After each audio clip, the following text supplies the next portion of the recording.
Serial killers. They terrify us, they intrigue us.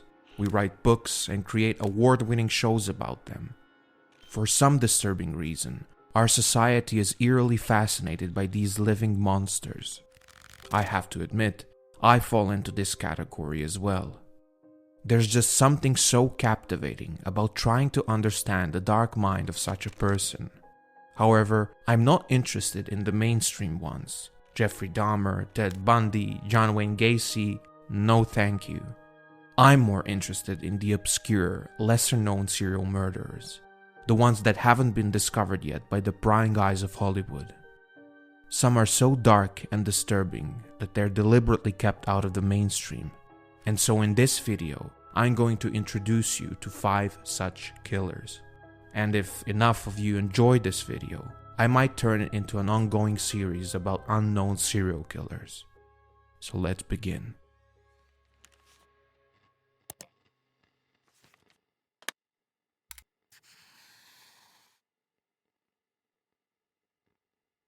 In May of 1916, a Hungarian man named Marton Kraszynski was planning to renovate his house in Cinkota, Hungary.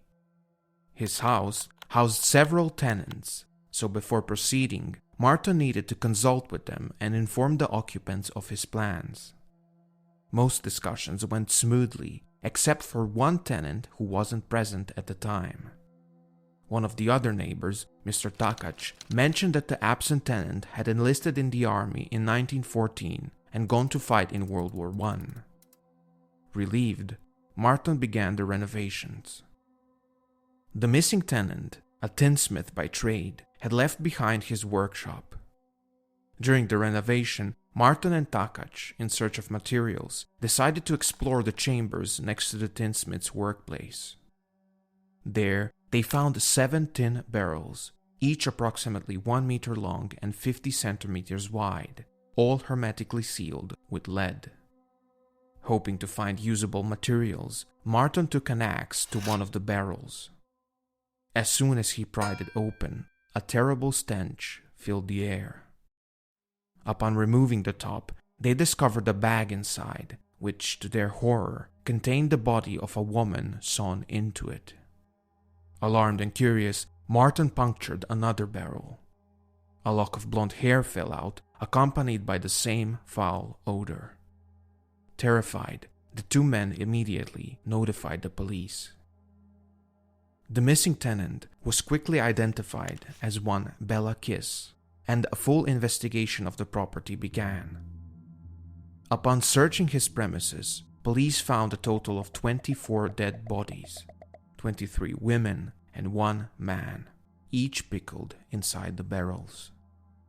Autopsies and investigations into the murders quickly followed, as authorities began to uncover the full scope of Kiss's deranged personality and his horrifying crimes. Bela Kiss was born in 1877 in Izsák, in what was then Austro-Hungary and is today Hungary. He worked as a tinsmith, operating his own shop in Cinkota. Among the townspeople, Kiss was known for living a life of luxury and for being a womanizer, especially after his wife Maria cheated on him and allegedly ran away with her lover. To some, Kiss appeared to be a kind-hearted man with good character, although opinions varied. One of his neighbors, Dr. Aladar Kaji, remarked Kiss's personality was always surrounded by a certain darkness and mystery. He was not lazy, and in fact he seemed to be a first-class talent in his profession. Kiss was actually somewhat of a polymath, as he not only excelled as a tinsmith, but also pursued self-taught literary and historical studies. Of the 24 bodies found in the barrels, all had been strangled, most with wine. Investigators also discovered puncture marks on their necks, and their bodies had been drained of blood, leading the police to suspect that Kiss may have been practicing vampirism. This earned him the title the Vampire of Cinkota. Among the many victims, authorities not only found the bodies of Kiss's wife Maria and her lover, but also that of a woman named Julia Peszadik, whom Kiss met around 1905-1906, and who bore their 2 children, Aranka and Ilonka. A key part of the investigation involved the discovery of a secret locked room in Bella Kiss's apartment. Inside, police found a collection of novels and books about murder, strangulation, and poisoning, along with a correspondence with hundreds of women. They also uncovered a photo album containing pictures of 74 different women, many of whom had disappeared after corresponding with Kiss. However, despite extensive digging across the property, no additional bodies were found beyond the 24 already discovered. Although it wasn't confirmed, police suspected that Kiss had placed ads in local newspapers, posing as a man named Hoffman. Through these ads, he targeted lonely women, promising them marriage, seducing them, and then defrauding them of their money. However, after his wife Maria's affair, Kiss seemed to have changed his modus operandi. He added a darker element to his pattern. After defrauding them, he strangled his victims, drained their blood, and disposed their bodies. However, the pursuit of Bella Kiss is where things get really intriguing. According to Austro-Hungarian army records, Kiss was captured and died as a Serbian prisoner of war in 1915. However, the police didn't close the case because they were firmly convinced that Kiss had faked his death. They believed he had swapped his identity papers with a fellow soldier and escaped. This theory was further supported by the fact that Kiss, being 37 years old at the time of the war, wasn't required to enlist in the army, and thus joining the war could have been part of his carefully orchestrated plan to vanish. Over the years, numerous sightings of Bella Kiss, or someone resembling him, were reported. Some claimed he had died of yellow fever in Turkey, while others suggested that a man named Hoffman, matching Kiss's description, had enlisted in the French Foreign Legion. There were also reports that Kiss had been imprisoned for burglary in Bulgaria. He was really kind of a Kaiser Soze character. Anyway, the last known sighting of Kiss occurred in New York City in 1932, when a homicide detective, Henry Oswald, believed he had seen Kiss emerging from the New York City subway at Times Square in Manhattan. There were rumors, actually, that Kiss was living in New York, working as a janitor. However, by the time police attempted to interview this janitor, he had already disappeared. All of these sightings seemed plausible, as Kiss was also reportedly a polyglot, fluent in several languages, allowing him to move easily between countries and evade detection. Ultimately, the fate of this apparent criminal mastermind and the exact number of his victims remains unsolved.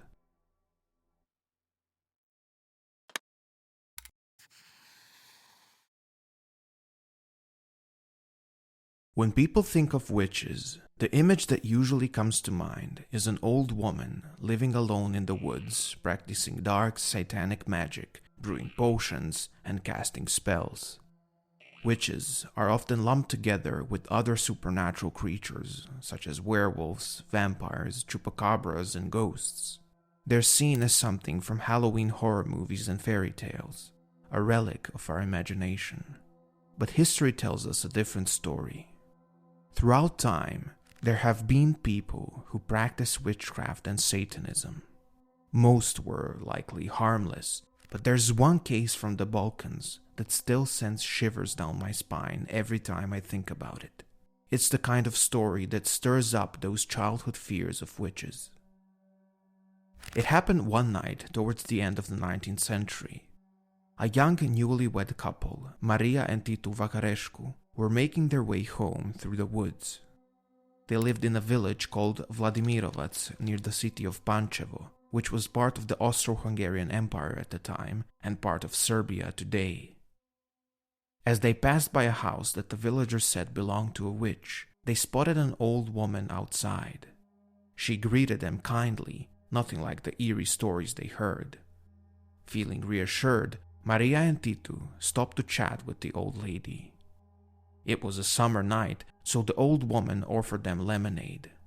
Grateful and relieved that the ominous tales didn't seem to match reality, they accepted the drink without hesitation and afterwards went home. However, 7 days later, both of them were dead, reportedly from that very lemonade. The house they passed that night belonged to Ana di Pistoia, though in the village she was better known as Baba Anuika, meaning Old Woman Anuika. At first glance, Baba Anuika seemed like any harmless elderly lady, but those who knew her understood that she was one of the most sinister figures ever to walk those lands. You see, the Balkans have a long, disturbing history with witchcraft. Not the broomstick-flying, cackling type from fairy tales, but real, dark magic. Men and women deeply involved in black rituals and Satanism. But of all the witches in the region, Baba Anuika was likely the most terrifying. She was born as Ana Drashkin in 1838 in Malovat in what is now Romania. She came from a relatively wealthy family for that time. Eventually, she moved to the village of Vladimirovac, where she married a landowner named Di Pistoia, taking his last name. Together, they had 11 children, but tragically, only one survived into adulthood. She was reportedly a huge misanthrope, because at the age of 20, she contracted from an Austrian military officer who broke her heart and left her. From that point on, she became increasingly reclusive, reportedly developing a deep hatred for humanity. From a young age, Anna showed a keen interest in chemistry and herbalism, and over the time, she built a reputation as one of the most skilled practitioners in Vladimirovac. Farmers' wives frequently sought her help for various health problems, and her success earned her a comfortable income. But her expertise didn't stop at harmless remedies. She began producing concoctions that could make soldiers sick enough to avoid military service, and, more notoriously, she sold deadly mixtures that she branded as magic water or love potions. These so-called magic waters were particularly popular among married women, who would secretly give the potion to their husbands. 8 days later, most of them young and healthy, would be dead. What these women didn't realize, or perhaps chose to ignore, was that Baba Anuika's magic water contained arsenic and some other plant-based toxins. Her clients claimed they didn't know that they were buying poison. They believed it was a harmless remedy and that Baba Anuika had supernatural powers that allowed her to kill through magic alone. But she wasn't just some old witch sitting in her house waiting for customers to knock on her door, like in Hansel and Gretel. She had an entrepreneurial mind. In fact, she even had a sales agent who would scout for potential clients, bringing them straight to her deadly poisons. In the end, Baba Anuika was arrested and sentenced to 15 years in prison at the age of 90, convicted as an accomplice in only 2 murders. That's all the authorities could prove, but it was widely speculated that over the course of her witchcraft career, she was responsible for the deaths of anywhere between 50 and 150 people, making her one of the most prolific serial killers in history.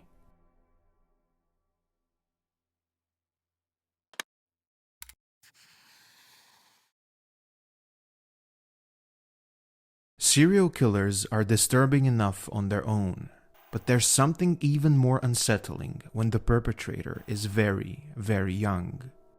The idea that darkness can lurk in what we often see as innocence is deeply disturbing to me. One such case is that of Sean Richard Sellers, a psychopath who started killing when he was younger than 17. One night in 1986, he entered his mother's and stepfather's bedroom while they were asleep. Wearing only his underwear, Sean coldly shot and killed his stepfather. When his mother woke up in shock, he shot her in the face as well. After killing them both in cold blood, Sean tried to stage the scene to make it look like an intruder had broken in and committed the murders. It was chilling how he was so calculating and methodical at only 16. But his efforts to cover up the crime didn't fool the police. They quickly arrested him, and only then did the full extent of his twisted persona begin to unravel. Sean Richard Sellers was born in California to a 16-year-old mother and an alcoholic father. When he was just 3, his parents divorced. His mother, Wanda, remarried a truck driver named Paul Bellafaro, and together they spent much of their time on the road, often leaving Sean with various relatives. From a young age, Sean was exposed to violence and humiliation. Both his mother and grandfather physically abused him. His uncle even forced him to wear diapers at the age of 12 and 13 because he still wet the bed. If he wet the bed 2 nights in a row, the uncle would make him wear a soiled diaper on his head all day. For Sean, violence wasn't just a threat, it was a routine part of his life. By the age of 7, Sellers began hearing voices in his head. He experienced extreme mood swings, bouncing between euphoria and deep depression. He was obsessed with the concept of good and evil, which intensified as he grew older. By the time he was 15, he had fully immersed himself in Satanism, practicing it daily. He claimed to have read the Satanic Bible, a book by Anton LaVey, hundreds of times between the ages of 15 and 16. His devotion to Satanism led to increasingly disturbing behavior. He began drinking his own blood, storing it in the fridge, and mutilating himself. To stay awake, he started using but the darkness grew even deeper. After his arrest, Sean confessed that his mother and stepfather weren't his first victims. He admitted to killing a Circle K convenience store clerk a year earlier in 1985, simply because the man refused to sell him beer. Now, things took an even more bizarre turn when Sean Sellers went to trial. Not only did he admit to practicing Satanism, but he also claimed his innocence, insisting that the murders were carried out while he was possessed by a demon he called Ezerate. According to Sean, it was this demonic entity that instructed him to kill his victims. However, this defense didn't do much to sway the jury. In 1986, he was sentenced to death. In the years that followed, while on death row, Sean Sellers claimed to have converted to Christianity. Whether this conversion was sincere or not is hard to say, but it was clear that he used this conversion as part of his effort to escape execution. Besides that, he also argued that he was insane and suffering from multiple personality disorder. However, these claims didn't hold up.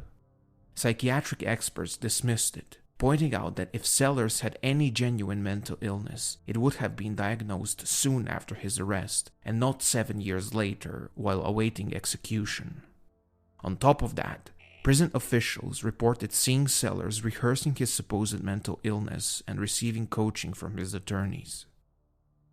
Ultimately, Sean Sellers was executed by lethal injection on February 4, 1999, at the Oklahoma State Penitentiary.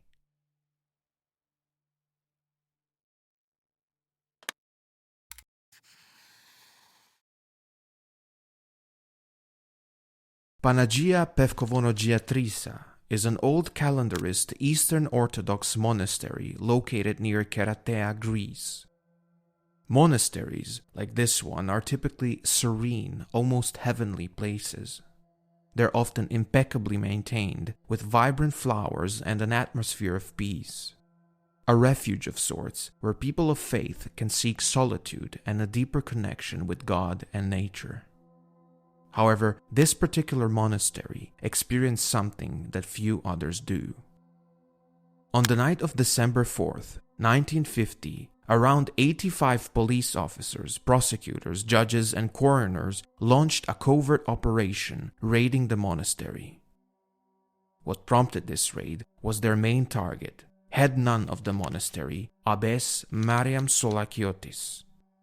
On the surface, the charges against her seemed straightforward. She was accused of overseeing an illegal operation, smuggling olive oil into Cyprus and importing tires into Greece.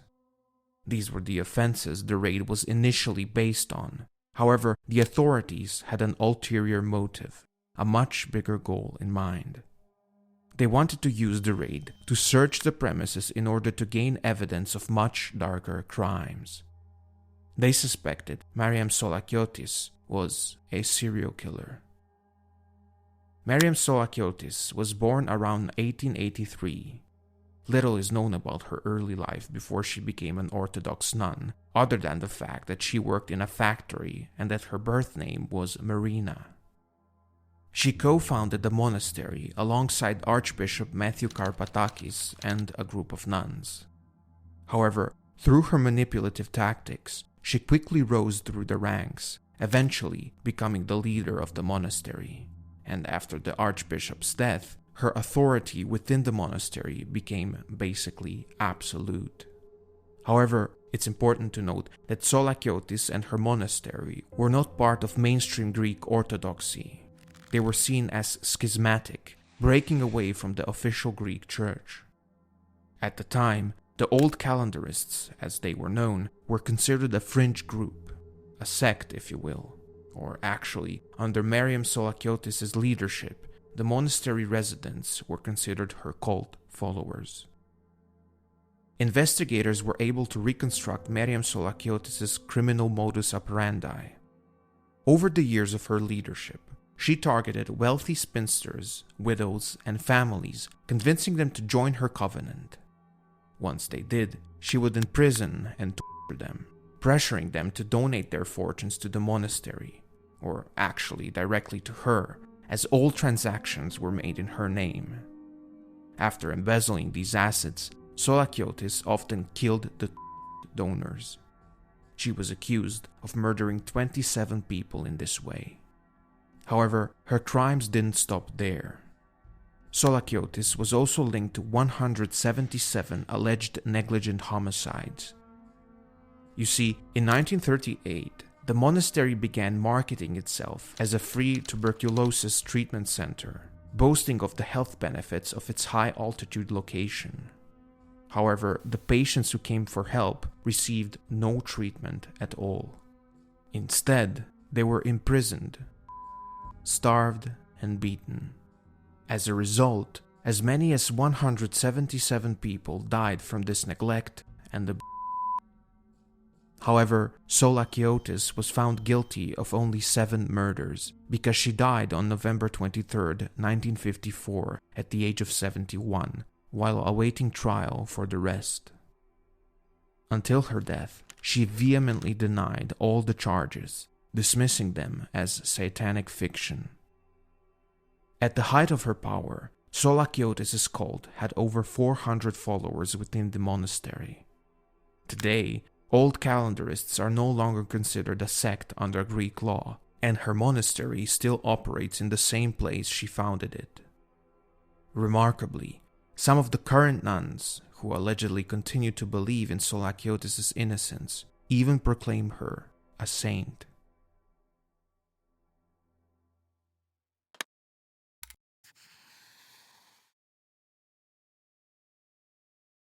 In 1986, an Indonesian man named Ahmad Suraji claimed to have experienced something paranormal, a calling from the beyond. According to him, he was visited in a dream by the ghost of his deceased father, who told him that if he drank the saliva of 72 dead young women, he would become a mystic healer. Ahmad Suraji was a cattle breeder and a dukun, which is a shaman in Indonesian culture believed to possess supernatural abilities. As a practitioner of shamanism and dark magic, Suraji was convinced that his father's ghostly visitations wasn't just a dream, but a message from the beyond, which he took seriously. However, he soon realized that waiting for 72 young women to die from natural or unnatural causes would take too long. And so, deranged as he was, Suraji decided to accelerate his path to becoming a mystic healer by murdering these women himself, even though his father's ghost had never instructed him to do so. As a shaman, Suraji already had a steady flow of young women seeking his services, whether for spiritual advice or other typical shaman practices like casting spells and performing rituals. But in his twisted pursuit to fulfill what he believed was his destiny of becoming a mystic healer, he began killing the very women who came to him for help. He would take them to a nearby sugarcane field, bury them up to their waists like plants, claiming to them that it was part of a ritual, and once they were trapped, he would strangle them to death and, of course, drink their saliva. Afterwards, he stripped them of their clothing to speed up the decomposition process, and he buried their bodies completely, positioning their heads to face his house, believing this would grant him even greater powers. Everything seemed to be going smoothly for the soon-to-be mystic healer, until one day, when a meddling individual dug up the decomposing body of a missing 15-year-old girl in Suraji's sugarcane field. This discovery led to his arrest and the shocking revelation of 42 other girls who had been ritually murdered and buried there. His victims ranged in age from 11 to 30. Suraji was eventually sentenced to death by a firing squad and executed on July 10, 2008. One of his wives, Tumini, also faced the same fate, having been sentenced to death for helping him carry out the murders. Yes, you heard it correctly, I said one of the wives. He had 3.